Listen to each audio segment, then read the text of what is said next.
Transportation with Mr. Neal McMeyer. Yeah, so Neal, what?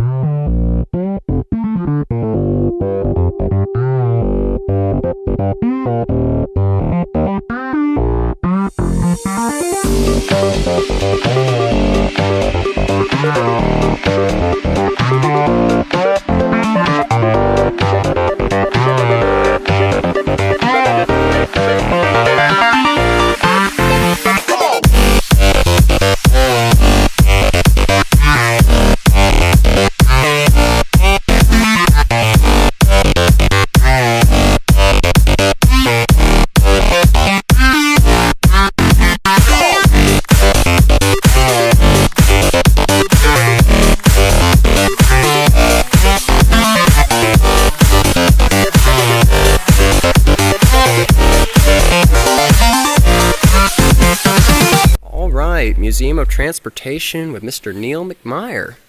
Yeah. So Neal, what are we looking at here? Because this is a gem. So what we have here is when you hear Chevrolet, apple pie, and baseball, this is what they're returning to. The 1957 Chevrolet Bel Air. This is a Bel Air? Mm-hmm. Oh, wow. This is the top of the line. I've never seen one of these in person before.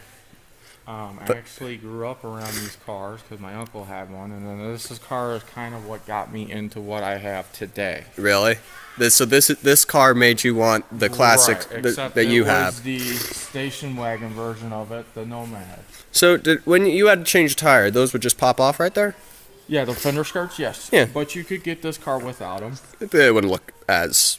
Well, I mean... to each is their own. It'd be a toss-up, right? Yeah, it's basically to each is their own. Is there any Mopar in here?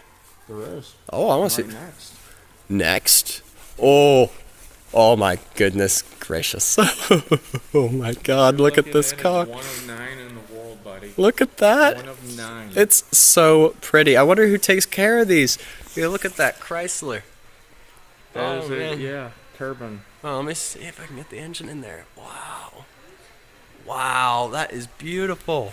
So the way this came around, they made 41 of these, okay? Yeah. So Chrysler had a program that you put your name in a lottery. Yeah.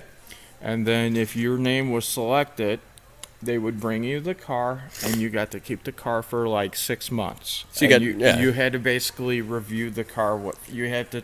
It was like in for Chrysler saying, "Hey." I suppose they had to have you qualified as well. Right. Yeah. Right. Okay. The car would run on like whiskey. Really? Perfume. It's a gas turbine, jet fuel. Really? Yeah. Wow. Moonshine. And it's a Mopar. Right. Of course. At the end of the program, then Chrysler came back and you had to give the car back. Yep. Well, unfortunately, people didn't always give the car back. Yeah. No, they kind of didn't really like the idea of the gas turbine in a car, and yeah. So Chrysler said, "Well, this was a bad idea." So. Oh well. 40. Live to fight another day. So a few of these basically got sent to the crusher. And that's 9 of sad. them still exists. 9? And we're standing in front of one today. Yeah. And the cool thing about this one is this one runs, drives, and stops. There's 9 of these in the world. Yes. You're telling me there's only 9. 9 left. And we're standing here in St. Louis looking at it. The one in the Smithsonian does not run. But this one does. This one runs, drives, and stops. That's amazing. And Jay Leno tried to buy this car from him. And they said no? No, they couldn't say. They said no because Chrysler had donated it to him. No, Leno. But they let him drive it. Well, I bet you that. Well, that's cool. And he filmed the thing and all that. But then he did find one, and it was up at the supposedly there was one tucked away at the Chrysler Proving Ground in Milford. So he's actually got one of these. He's got one now, and it basically, the same guy that got this car running got his going, too. That's amazing. I wonder who takes care of these. There's got to be a curator or something. There is a curator. Again, another 57 Chevy, but this one's a 4-door hardtop sport coupe. Yep. Sport sedan. Yep. Again, so we go from the convertible version of the car to the hardtop version of the car, the family car. Yep. It's to its own, right? Right. Just like each is their own. Yep. These are pretty famous. I've seen these a lot in movies. Like Dick Tracy and stuff, the 37 Chevy. Yeah. Again, another, if I could find one, I would have it too. I mean, yeah, it's a beautiful car. Right. What I'm honestly more interested in is this with its engine open. So this is a 1917 Chevrolet. Wow. Look at that, Neal. Yeah. Look at the engine setup right there. Right. Little 4-cylinder. Basically, you had to, this was before they had oil pumps and. Well, yeah, it's got a crank. Yeah. And hand crank.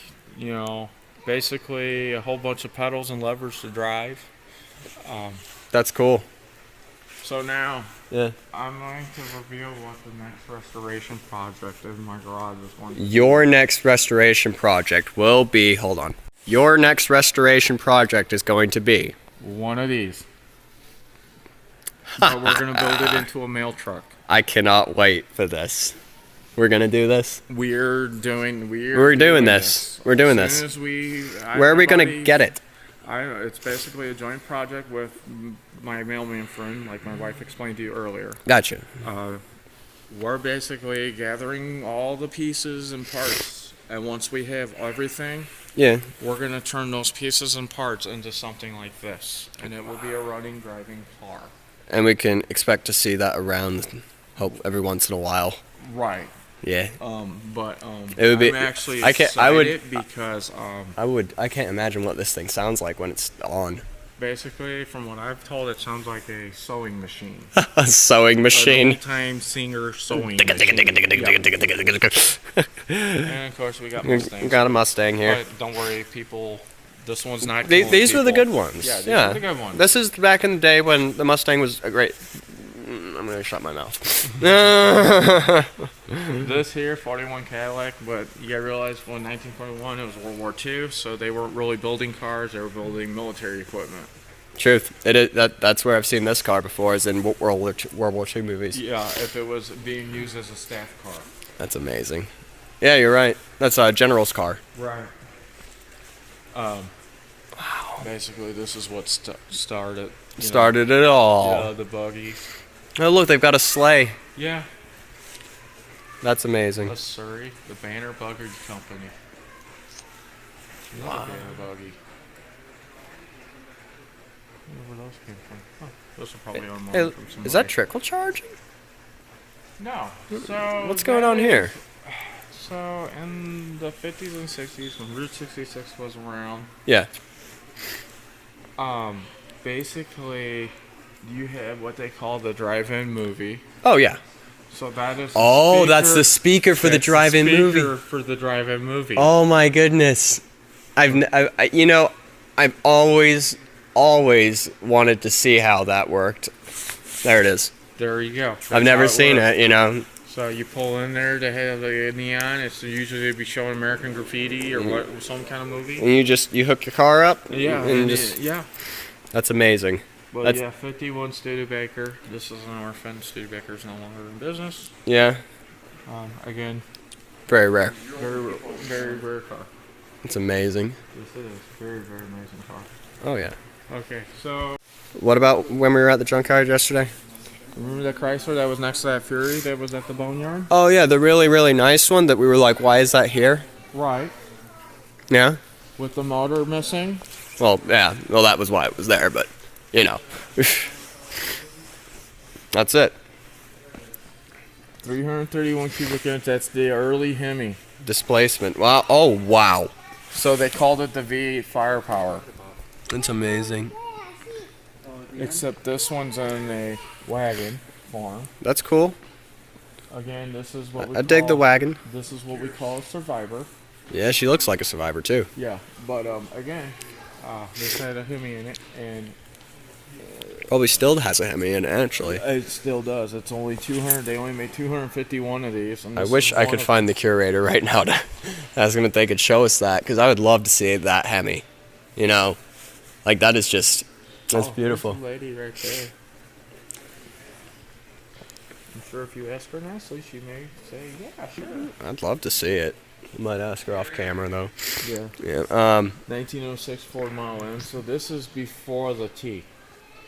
So this was the first car. Right. What? Now I'm confused. So. You're telling me this was the first car, not the Model T. This was the six. This is kind of what got the T going. Okay, so this is. I see what you're saying. This was kind of the first car, just. Right. I got you. It was kind of it. Right, and then when the T got going. Oh yeah. Yeah. Yep. But And let's see here. Right here. What's that? Stanley steamer. Wow.